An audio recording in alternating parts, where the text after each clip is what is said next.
আলহামদুলিল্লাহ আমরা শ্রীলঙ্কাতে ৫টা ম্যাচ খেলতে পেরেছি। আমরা বলবো যে আলহামদুলিল্লাহ আমাদের ব্যাটাররা খুব ভালো একটা শেপে আছে, বোলাররাও ভালো একটা শেপে আছে।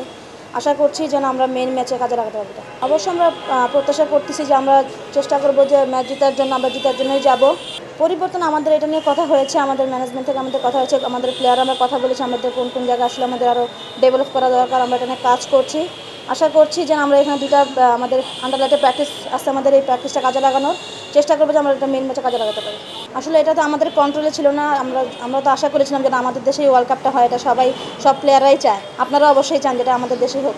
এখন যেটা আমাদের কন্ট্রোলে নেই, এটা চলে গেছে। সো আমরা চেষ্টা করবো। এর আগে আমরা আবুধাবিতে ম্যাচ খেলেছি, আমি যতটুকু জানি যে ওইখানকার উইকেট সিমিলারই হয়। সো আমরা আমাদের যেটা সর্বোচ্চ আছে সর্বোচ্চ দিয়ে চেষ্টা করব। যে আমাদের যে লাস্ট শ্রীলঙ্কা যে সিরিজটা হলো, এই টিমের সাথে আমাদের ব্যাটাররা কিন্তু খুব ভালো একটা ফ্লোতে আছে। তারা কিন্তু রান করেছে বিদায় কিন্তু আমরা ভালো একটা টার্গেটে আমরা বোলিং করতে পেরেছি, আমরা বলাররা ভালো ডিফেন্ডে করতে পেরেছি। তো আমার কাছে মনে হয় যে এশিয়া কাপের পরে যে আমাদের শ্রীলঙ্কা যে সিরিজটা হলো, আমাদের জন্য এটা খুব আমাদের বিশ্বকাপে কাজে লাগবে। আমার কাছে সবসময় আমি চেষ্টা করি যে আমার কাছে দল যেটা ডিমান্ড করবে, দল যেটা আমার সবসময় চেষ্টা থাকে যেন আমার দল যেটা আমার কাছে আশা করবে আমি সেটা দেওয়ার চেষ্টা করব।